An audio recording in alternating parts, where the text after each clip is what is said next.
In 1978, Busch Gardens Williamsburg unveiled its response to King's Dominion's King Cobra roller coaster, a large aero development roller coaster with interlocking vertical loops named the Loch Ness Monster. Loch Ness Monster stands 130 feet tall, has over 3,200 feet of track, reaches a top speed of 60 miles per hour, and has two iconic inversions. When it first opened, Loch Ness Monster was the tallest and fastest roller coaster in the world. While it has since lost those records, Loch Ness Monster still delivers a fun ride. This is our full-length, in-depth review of Loch Ness Monster and our comments about what you can expect when you go to Busch Gardens Williamsburg to ride this legendary coaster. Now, let's see if we can spot the Loch Ness Monster. Loch Ness Monster is located in the Scotland section of the park. Because Scotland is technically the second section of the park you will see after entering the park through England, Loch Ness Monster is one of the first attractions you will encounter. The coaster's bright yellow track towers above the tree line, which makes for a great visual.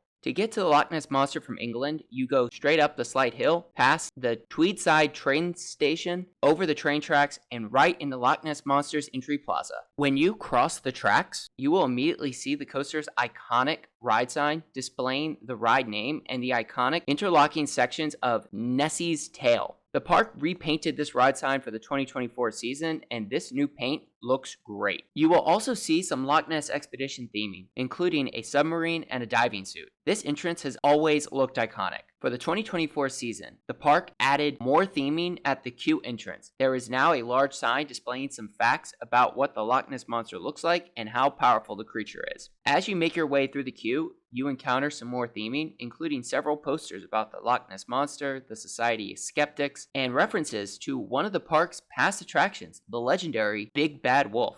Once you have made your way through the switchback section of the queue, you turn towards the left into the ride station. This station is an old Scottish castle, and this station looks cool, especially with all the theming the park added on the ceiling. In addition to the extra theming, you will see one of Loch Ness Monster's 3 7-car, 28-passenger trains. While these trains look similar to the original Aero trains, like the ones you can find on other Aero loopers, they are actually S&S Worldwide trains, which have a sleeker design. Once you have boarded your train, secured your over-the-shoulder restraints, and cleared dispatch, you make your way out of the station to start your ride. For those who have ridden the original Loch Ness Monster, the ride experience does not differ too much. You take a left-hand turn into some straight track before taking a right-hand turn towards a lift hill. As you go around that right-hand turn, however, you will see some new theming, including a mangled roller coaster train car. You also hear a member of the Loch Ness Expedition crew comment about finding the vessel washed ashore. As you turn onto the lift hill, you hear more commentary about the expedition to find the Loch Ness Monster. At the top of the lift hill, you take a slight dip into a right-hand turn and down the ride's 114.2-foot first drop sloped at 55 degrees. If you are sitting towards the back, you will get a slight pop of floater airtime while going down this first drop.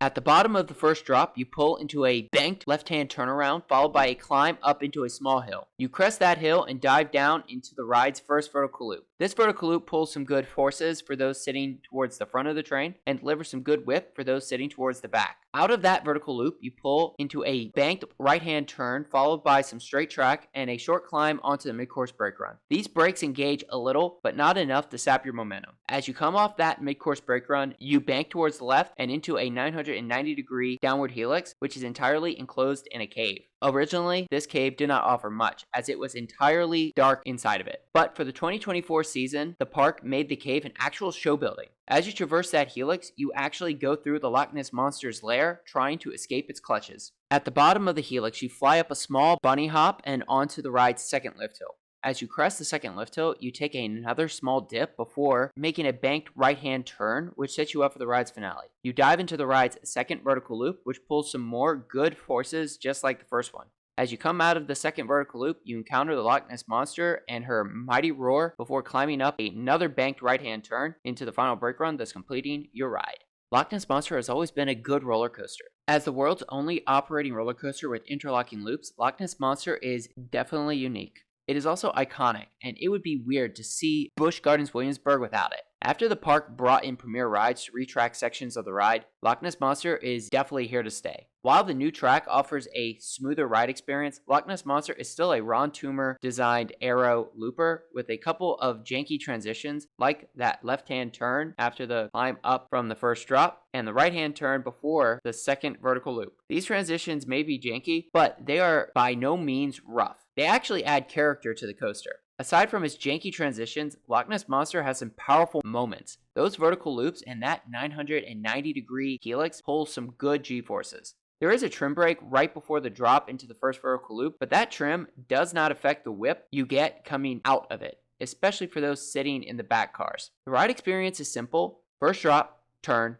vertical loop, helix, second lift hill, turn, vertical loop, final brake run. But Loch Ness Monster's speed makes those elements a little bit more thrilling. The forces you get going through those vertical loops are good.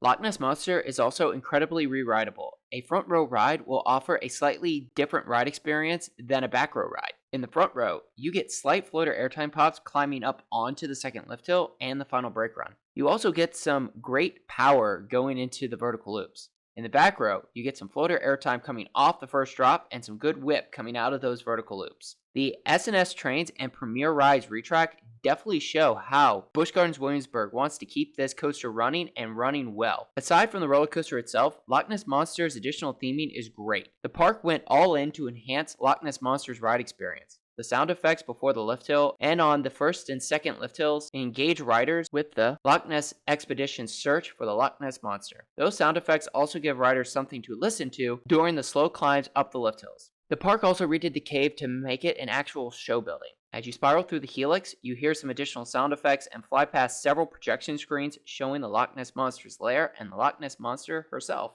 These effects are awesome and definitely make the ride so much more immersive than ever. And the theming continues even after the cave, as you will come face to face with the Loch Ness Monster herself right before the final breaks. As you fly past Nessie, you will get one last roar, which is a great effect. And when you return to the station, you get one last theming element. A sign asking if you captured evidence of the Loch Ness Monster, or does the mystery remain? These additional theming elements make Loch Ness Monster a much better overall ride experience, in addition to the retrack. Overall, Loch Ness Monster is a fun and thrilling roller coaster, especially for an older Aero custom looper. Busch Gardens Williamsburg has done a great job maintaining this coaster, and the retrack and additional theming shows that this legendary roller coaster is here to stay. For our final score, we give Loch Ness Monster a 7 out of 10. Loch Ness Monster is still great for what it is. Those vertical loops and that helix are a lot of fun, and the additional theming definitely enhances the overall ride experience. So, let us know in the comments below if you have ridden Loch Ness Monster at Busch Gardens Williamsburg, especially after the retrack and with the extra theming. And if so, what you think about it. And if you enjoyed this video or are new to the channel, please like and subscribe for more coaster content like this. Thank you for watching, and stay tuned for more coaster reviews and amusement park content from Coaster Adventures, and we hope to see you in the next one.